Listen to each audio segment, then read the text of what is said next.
할렐루야. 새벽 예배는 하나님을 깊이 만나는 아주 특별한 시간입니다. 예수왕국 복음 통일을 위해 한국 교회가 다시 새벽을 깨우며 부르짖기를 소망합니다.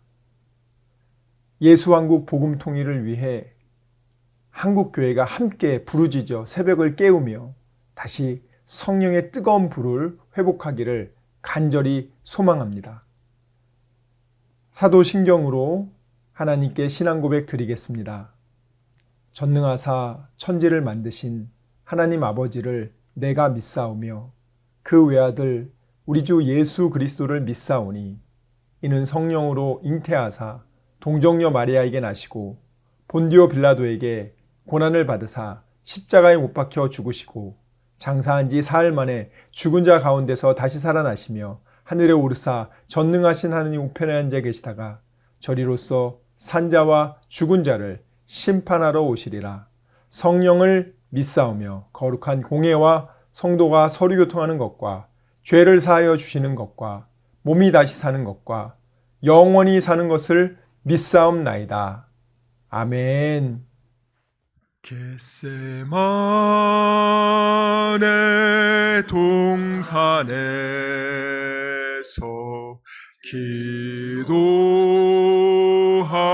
기도하실 때 주님의 땀 방울은 피로 변했네. 하나님을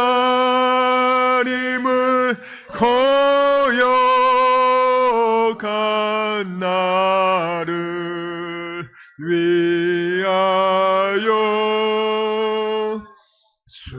순종의 속죄 피를 흘려 주셨네.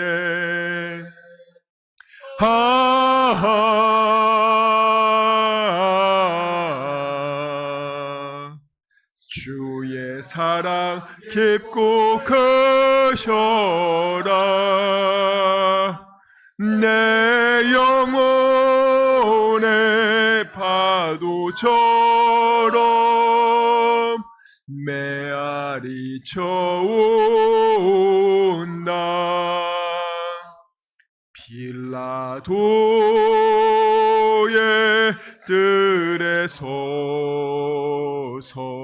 가시관 쓸 때 주님의 얼굴은 피로 젖었네.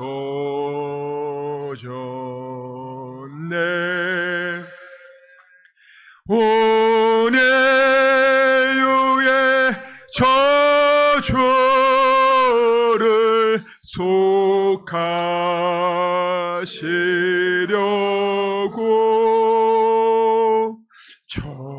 저주의 가시 채로 관을 쓰셨네.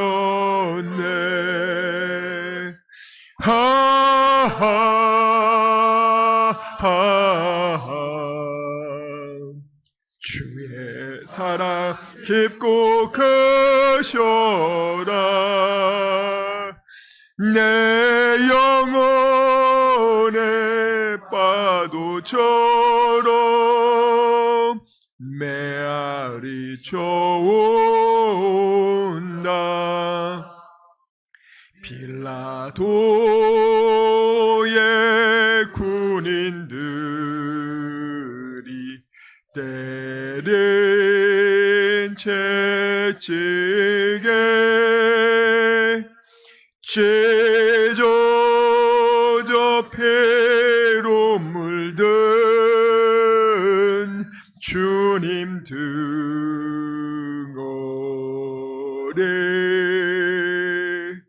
온예유의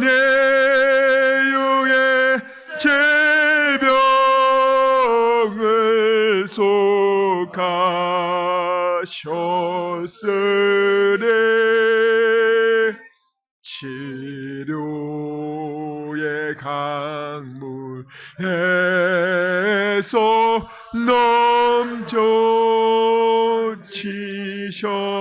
넘쳐지셨네.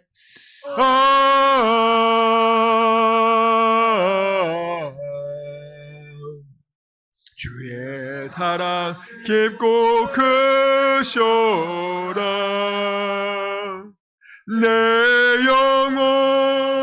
영혼의 파도처럼 아버지 메아리쳐 아버지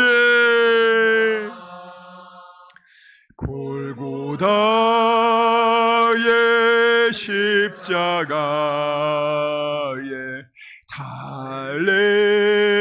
달리신 주 아버지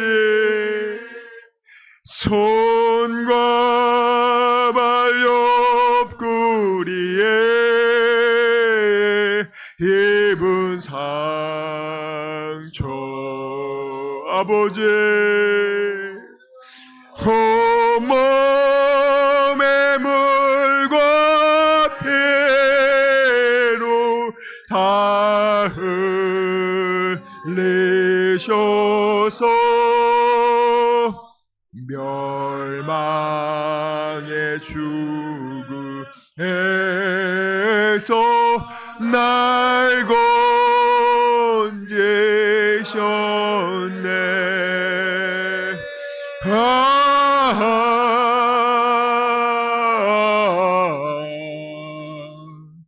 주의 사랑 깊고 크셔라.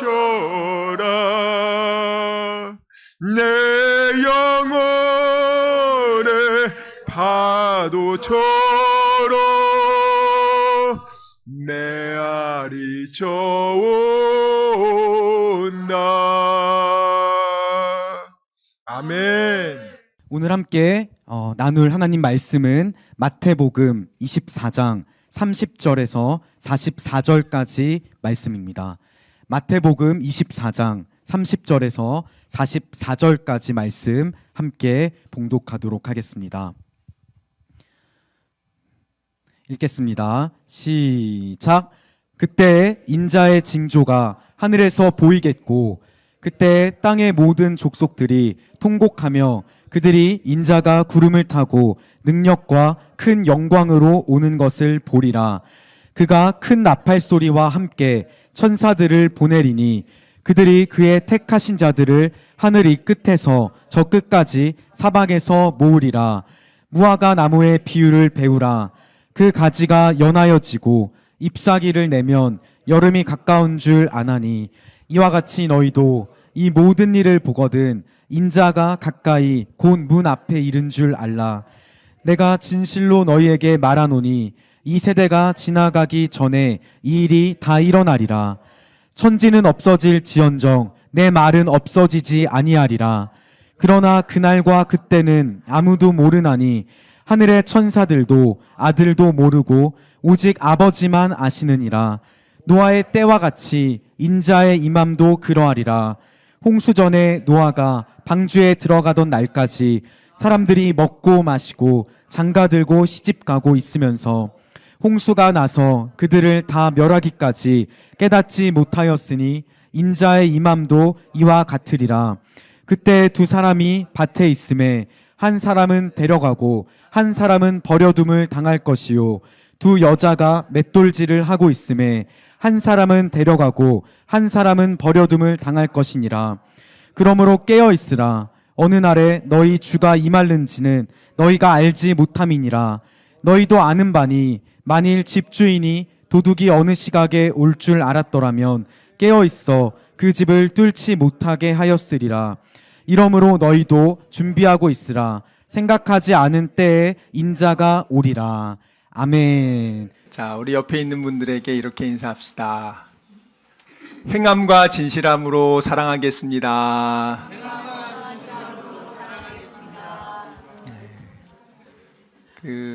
사실 사랑은 예수님의 사랑을 받은 사람 외에는 못해요, 여러분. 죄를 지은 게 아니고 루시퍼는 타락했거든요. 루시퍼는 회개하면 다시 받아들여 주냐? 아니래요. 여러분들이 변질과 그 회개의 개념이 굉장히 다릅니다. 그래서 옆에 있는 분들을 여러분들이 한번 생각해 보세요. 내가 정말 옆에 있는 사람을 사랑하는가? 근데 여러분, 자기 가족이 아니야. 자기 친척도 아니야. 생판 피가 섞이지 않는 남인데 그를 정말 우리가 사랑할 수 있을까? 부모, 형제도 사랑을 잘 안 하는데 과연 내가 일주일에 한 번 이렇게 보는 사람을 사랑할 수 있을까? 그게 가능합니까? 학교에 매일 가서 학교에서 애들 보잖아.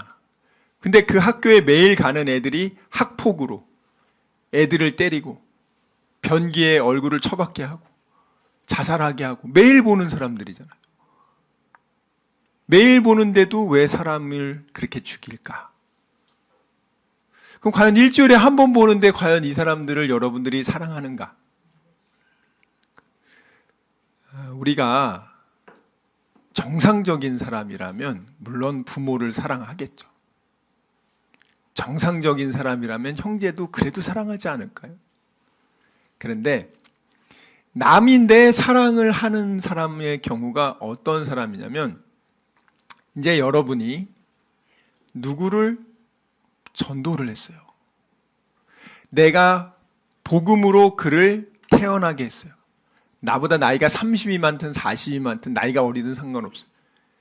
그러면 그 사람은 여러분들이 각별한 사랑을 갖게 될 거예요. 정말 내가 직접 배로 낳은 애가 아니지만 사람이 아니지만 사랑하는 마음을 하나님 막 주실 거란 말이에요. 그 사랑은 굉장히 진실합니다. 그 외에 여러분들 스스로 한번 생각해 보세요. 내가 과연 오늘 일주일에 한 번 이 사람들을 봤는데 이 사람들에 대해서 내가 정말 사랑하는 마음이 있을까? 오래 참고 시기하지 않고 교만하지 않고 자랑하지 않고 화내지 않고 친절하게 대하고 거짓 증거하지 않고 이 사람들을 과연 내가 사랑할까? 그 사도 요한이 나중에 이제 반모섬에서 유배를 했잖아요. 요한계시록을 썼단 말이에요. AD 95, 96년경에. 근데 그리고 나서 이제 그래도 안 죽어. 그래서 나중에 그가 잠깐 이제 에베소 교회로 다시 돌아오게 됩니다. 에베소 교회에 이제 돌아와서 거기서 이제 사역하다가 이제 마치시는데 와가지고 그분이 이제 나이가 굉장히 많잖아요. 거의 뭐 90이 넘고 100세가 다 돼가니까 어떻게 복음을 전하냐면 와서 그분은 다른 얘기 안 하고 서로 사랑하세요. 그리고 끝나는 거야. 그걸 이제 한 번은 그런 줄 알았는데 몇 달째 똑같은 설교를 하는 거야. 그 제자들이 선생님 이제 좀 그만하면 좋겠다고. 똑같은 설교 너무 많이 한다고. 그러니까 그 사도 요한이 내가 예수님의 제자로 한평생 살았는데 할 수 있는 말이 이거밖에 없다고. 이게 다다. 그냥 그 이상 없다. 그렇게 얘기를 하셨더라고요. 저도 요즘 요한일서, 2서, 3서를 이렇게 쭉 미리미리 이렇게 보면서 한번 전체적인 건 내용 끝냈는데 그걸 보면서 참 놀랍다. 사도 요한이 젊었을 때는 예수님 복음 안전한 마을 불을 내려서 다 죽여버리라고 했던 사람이었는데 그 사람이 이렇게 수십 년의 하나님의 연단을 통해서 이렇게 바뀌셨구나. 자, 여러분들이 이 자리에 앉아 있는데 옆에 있는 사람을 사랑하지 않는다면 여러분들의 예배는 다 가짜라서 그래요. 돈 낭비, 시간 낭비 하신 거란 말이에요. 종교 생활한 거란 말이에요. 죽어보니 지옥이란 말이야. 그게 제일 무서운 거예요, 여러분들. 여러분들이 오늘 죽으면 과연 나는 천국 갈 수 있을까? 제가 늘 물어보잖아요. 물론 여러분들이 정하는 건 아닙니다. 하나님이 정하시는 거니까. 거짓으로 나 예수님 믿겠습니다라고 말할 수 있어요. 거짓으로 그렇게 얼마든지 고백할 수 있습니다. 자기의 목적을 위해서 뭐 간첩은 얼마든지 나 예수님 믿습니다도 할 수 있고 다 될 수 있어요. 또 사람들 간의 관계에 있어서 내가 저 사람 내가 예수 믿는다고 하면 좀 내가 잘해줄 것 같은데, 가령 이제 그 군대에 갔을 때 이제 소대장이나 대대장이나 이렇게 중대장이 독실한 크리스찬이야. 그러면 신입으로 들어온 신병은 저분 내가 교회 가주면 좋아할 것 같은데, 가서 예수님 세례도 받으면 좋아할 것 같은데, 얼마나 잘하는데요. 그렇게 해서 마음에도 없지만 자신의 이익을 위해서 얼마든지 믿겠습니다 할 수 있고요. 또 모르는 사이가 아니니까 그래도 하도 저러니까 그냥 대충 믿는다고 받아들인다고 한번 해줘야겠다. 그럴 경우도 있어요. 얼마든지 할 수 있어요, 여러분들. 근데 중요한 건 입으로 하는 게 중요한 게 아니라 여러분들 마음속에 정말 예수님을 내 삶의 구원자로 과연 내가 받아들이는가. 그리고 그 당시에 예수를 마음으로 믿고 입으로 시인하라 그랬단 말이에요. 그러면 그 당시에서 내가 예수 믿는다고 입으로 시인하면 경제적인 불이익뿐만 아니라 심지어는 순교를 당할 수도 있습니다. 이슬람에서 여러분 나 예수 믿을게요 하면은 그 사람은 이제 더 이상 경제 활동을 할 수가 없어요. 굶어 죽어야 돼요, 정말. 그리고 물론 이슬람 사람들에 의해서 돌로 혹은 뭐 죽임을 당할 수도 있어요. 그런데 우리가 과연 내가 지금 예수님의 사랑을 깊이 맛보고 나를 위해 몸 바쳐 피 흘려 죽으신 그 예수님을 내가 배신할 수 없습니다.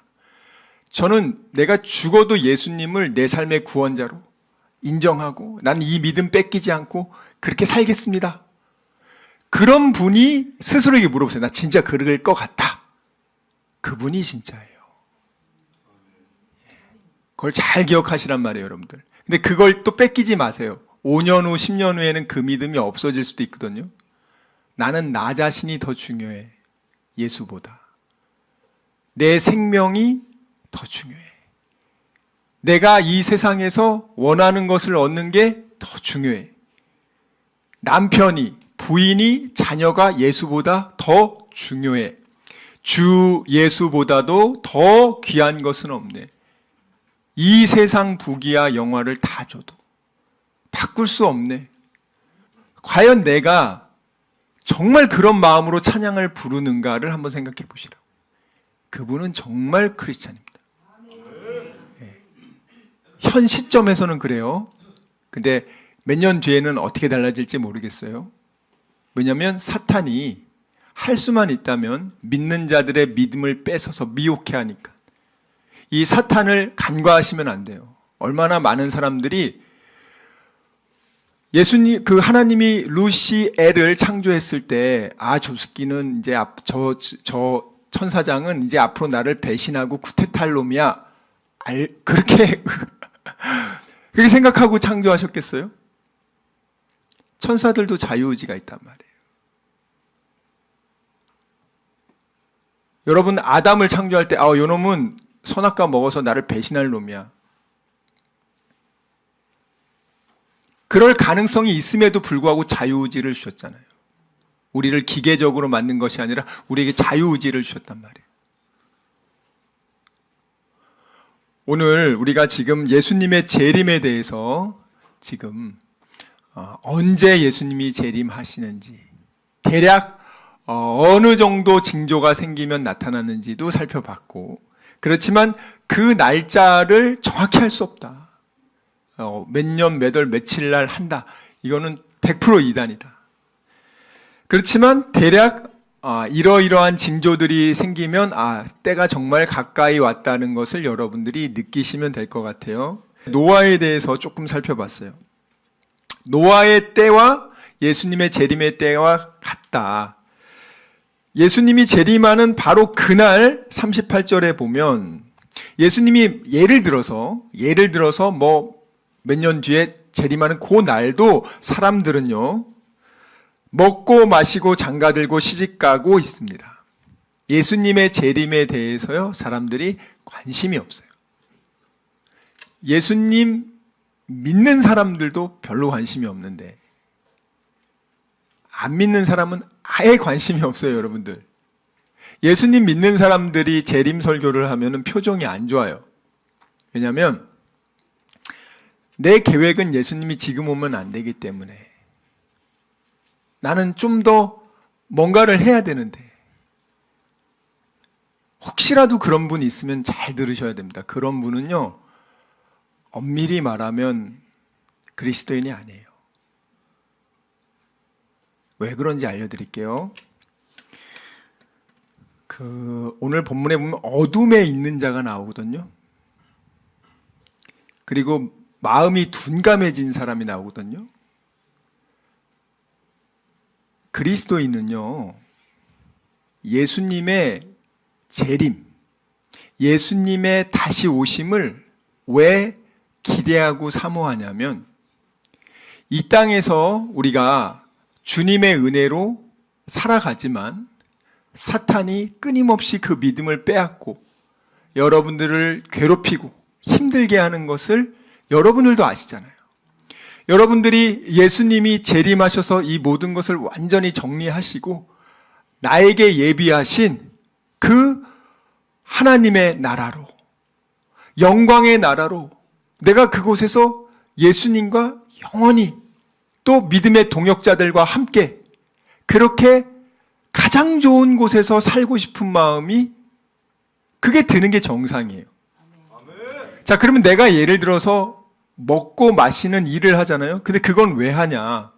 예수님 재림하심을 기다리면서 오늘 나에게 주신 사명을 감당하기 위해서, 준비하기 위해서 그 과정으로 하는 거란 말이에요. 내가 이렇게, 여러분 직장 아무리 좋아해도 퇴근 시간 6시간인데 나는 너무 직장을 사랑해서 나 집에 안 가고 일주일 내내 그냥 직장에 있을래. 난 한 달 내내 그냥 집에 가기 싫어. 직장이 너무 좋아. 그런 사람 있습니까? 거의 없을 거라고 생각해요. 자기 집이 있잖아. 더 좋은 데가. 천국이, 하나님의 나라가 그런 나라란 말이에요. 근데 많은 사람들이 이 땅의 것에 자꾸 세상의 미디어를 통해서, 사탄은 사람들을 통해서 여러분의 눈을 이 땅으로 고정시킨단 말이에요. 하나님의 나라, 영광의 나라, 헤븐, 하나님이 다스리는 그 킹덤에 대해서는 관심이 없고, 이 땅에서 내가 먹든지 마시든지 무엇을 하든지 하나님의 영광을 위해서 사는 게 우리 그리스도인입니다. 내가 살아도 주를 위하여 살고 죽어도 주를 위하여 죽나니 그러므로 사나 죽으나 내가 주의 것입니다. 그리스도의 피값으로, 예수의 피값으로 내가 죽어서 지옥 가야 되는, 영원한 사망에서 그렇게 고통받아야 되는 내가 그 예수 그리스도의 피와 살을 먹고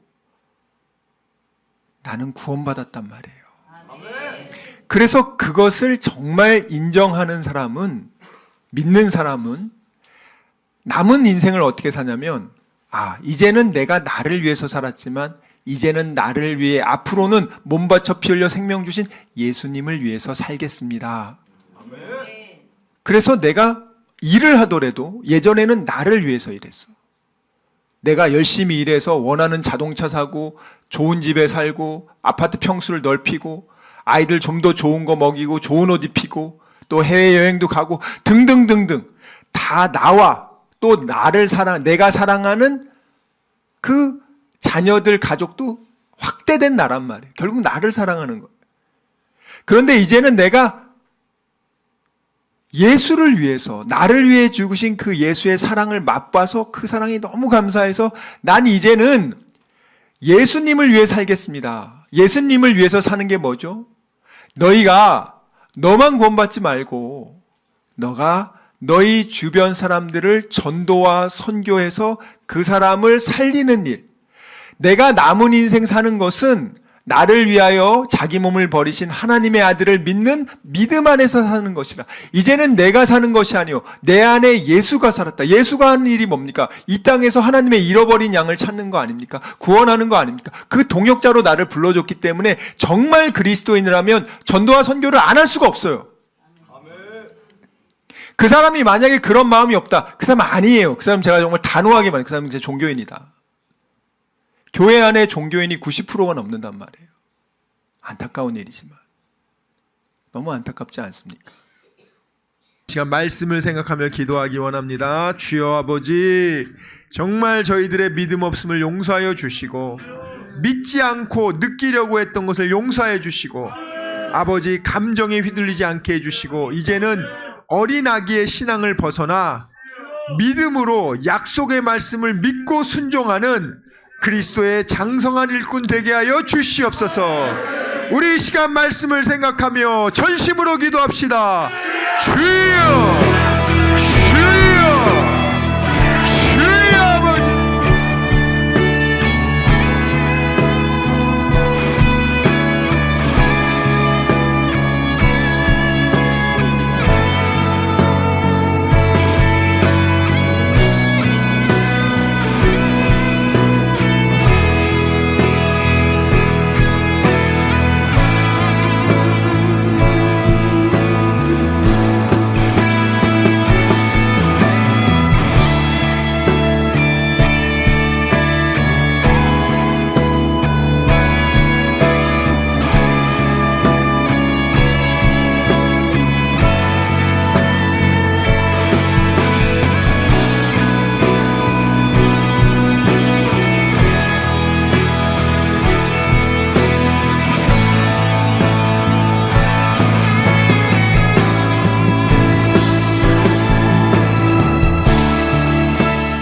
아버지, 이 시간 아픈 곳에 손을 얹었습니다.